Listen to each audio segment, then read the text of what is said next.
Ular adalah hewan yang ditakuti banyak orang.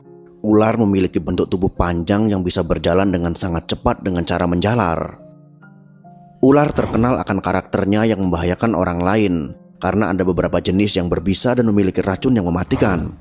Ia juga bisa membunuh dengan cara melilit. Ular menjadi hewan yang diwaspadai semua orang dan menjadi hewan yang sering dibunuh karena dikhawatirkan membahayakan nyawa manusia. Hukum membunuh ular dalam Islam. Dari Abu Hurairah radhiyallahu anhu, ia berkata, Rasulullah shallallahu alaihi wasallam bersabda, "Tidaklah kami pernah berdamai dengannya sejak kami memusuhinya. Maka barang siapa yang membiarkannya lantaran rasa takut, maka ia tidak termasuk golongan kami." Hadis riwayat Abu Daud, nomor hadis 4139.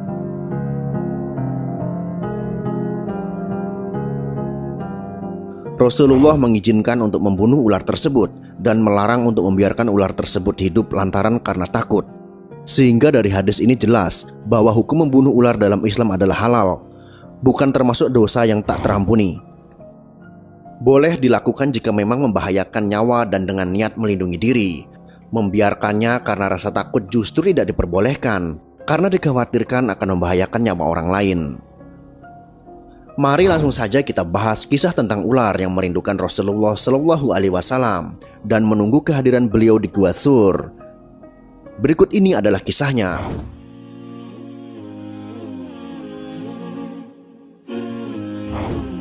Kisah ini berawal dari keikutsertaan Abu Bakar bersama Rasulullah Shallallahu Alaihi Wasallam sebelum meninggalkan kota Mekah.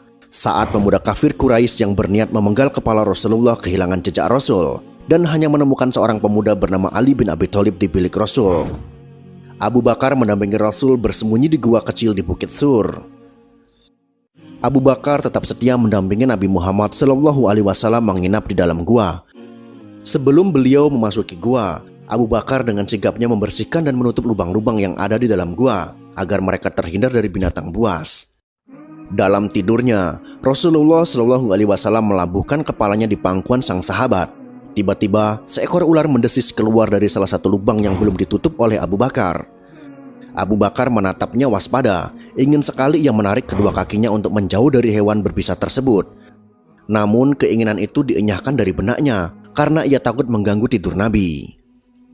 Abu Bakar menutup lubang itu dengan salah satu kakinya. Lalu ular itu menggigit pergelangan kaki Abu Bakar. Tapi kakinya tetap saja tak bergerak sedikit pun dalam hening. Sekujur tubuh Abu Bakar terasa panas ketika bisa ular menjalar cepat ke dalam darahnya. Abu Bakar tak kuasa menahan isak tangis ketika rasa sakit itu tak tertahankan lagi. Dan tanpa sengaja air matanya menetes mengenai pipi Nabi yang tengah berbaring di pangkuannya. Rasulullah terbangun lalu berkata, "Wahai Abu Bakar, apakah engkau menangis karena menyesal mengikuti perjalanan ini?" "Tentu saja tidak, saya ridho dan ikhlas mengikutimu kemanapun," jawab Abu Bakar. "Lalu mengapakah engkau meluruhkan air mata?" Rasulullah bertanya dengan bersahaja. "Seekor ular baru saja menggigit saya, wahai Rasulullah, lalu bisanya menjalar begitu cepat ke dalam tubuhku," jawab Abu Bakar dengan suara tercekat. Lalu Nabi berbicara kepada ular itu, "Hai, tahukah kamu, jangankan daging atau kulit Abu Bakar, rambut Abu Bakar pun haram kau makan." Dialog Rasulullah dengan ular tersebut juga didengar oleh Abu Bakar berkat mukjizat beliau. "Ya, hamba mengerti ya Rasulullah.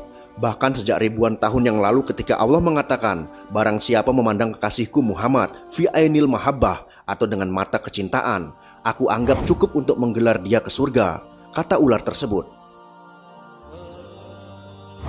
"Ya Rob, beri aku kesempatan yang begitu cemerlang dan indah. Aku ingin memandang wajah kekasihmu fi ainil mahabbah," lanjut ular tersebut.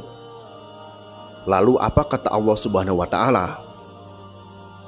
"Silahkan pergi ke Jabal Thur, tinggal di sana. Kekasihku akan datang pada waktunya," jawab Allah Subhanahu wa Ta'ala.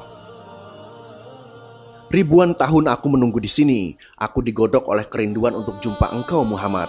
Tapi sekarang ditutup oleh kaki Abu Bakar, maka kugigitlah dia. Aku tak ada urusan dengan Abu Bakar. Aku ingin ketemu engkau wahai Muhammad," jawab ular tersebut. "Lihatlah ini, lihatlah wajahku," kata Rasulullah Shallallahu Alaihi Wasallam. Dan sang ular dari Gua Thur pun memandang wajah Nabi penuh dengan rasa cinta dan rindu. Tanpa menunggu waktu, dengan penuh kasih sayang, Rasulullah Shallallahu Alaihi Wasallam meraih pergelangan kaki Abu Bakar. Dengan mengagungkan nama Allah Subhanahu Wa Taala, Sang Pencipta semesta, Nabi Muhammad Shallallahu Alaihi Wasallam mengusap bekas gigitan itu dengan ludahnya. Maha suci Allah, seketika rasa sakit itu pun hilang tak berbekas. Gua Thur pun kembali ditelan senyap. Kini giliran Abu Bakar yang beristirahat dan Rasulullah Shallallahu Alaihi Wasallam yang berjaga. Abu Bakar menggelengkan kuat-kuat ketika Nabi menawarkan pangkuannya untuk beristirahat. Tak akan rela dirinya membebani pangkuan penuh berkah itu. Inilah sikap yang ditunjukkan oleh Abu Bakar As-Siddiq radhiyallahu anhu sebagai seorang sahabat kepercayaan Rasulullah Shallallahu Alaihi Wasallam yang merelakan semua yang dimilikinya demi keselamatan dan perjuangan dakwah Rasulullah Shallallahu Alaihi Wasallam. Bahkan ia merelakan nyawanya terancam demi menemani Rasulullah Shallallahu Alaihi Wasallam.